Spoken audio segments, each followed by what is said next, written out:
Hello world, hello world. Yes, this is another true crime story.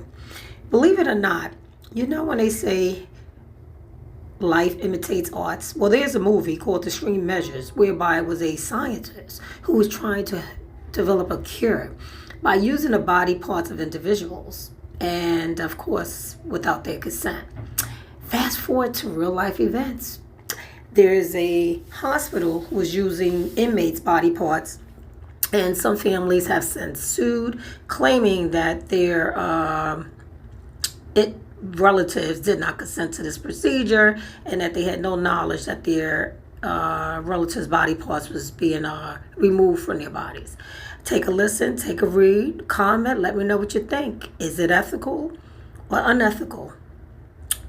Bye, world. Should continue tonight about autopsies, missing organs, and medical ethics surrounding the bodies of deceased inmates here in Alabama. The I-Team's Cynthia Gould first broke these unsettling stories. Tonight, another Alabama family seeks answers after a funeral home director told them there are no organs in their son's body.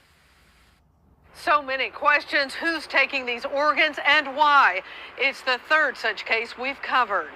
It was like a stone had it in my heart. And ain't nobody gave them no authorization. Angolia Moore's youngest son is buried here in a South Alabama cemetery. He was the apple of the eye, and he was the baby. Moore said she had just talked to her son Kelvin 90 minutes before a call came from the prison saying he had overdosed. He said, "Do you have a son in Limestone?" "No, you have somebody in Limestone." I said, "Yes, I have a son." "Well, he's dead."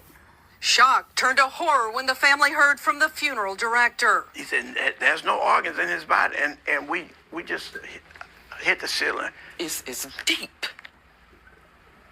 It's like a wound that'll never get healed. The family determined to retrieve the organs for burial from UAB Hospital's pathology department, where the autopsy was performed. Their brother Simone was given a plastic biohazard bag with the organs inside. It was a 4-hour drive home to Mobile. For about 2 hours, it was nothing. I had no words. I had plenty of tears until I was all cried out. And what makes it even worse is not knowing. And so what if they're not his organs? Where are his organs?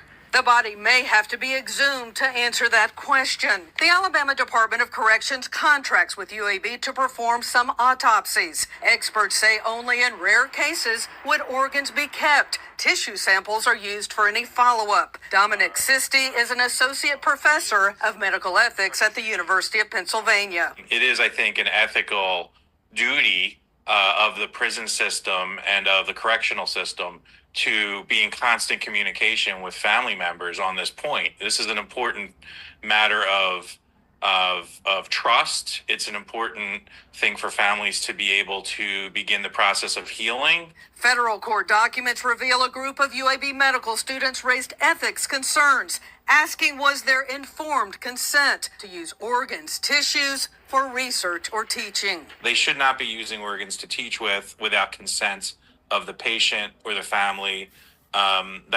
That's just a no-brainer from an ethics perspective. Another court document reads the prison warden provides consent and always signs for no restrictions on what specimens can be used for. UAB has declined to be interviewed but provided a statement which reads in part, autopsy consent includes consent for final disposition of the organs and tissues unless specifically requested. Organs are not returned to the body. So if you feel like in your heart that what you're doing to people, loved ones, is right, then shame on you.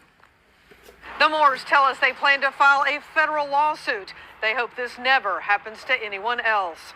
Cynthia Gould, ABC 3340 News.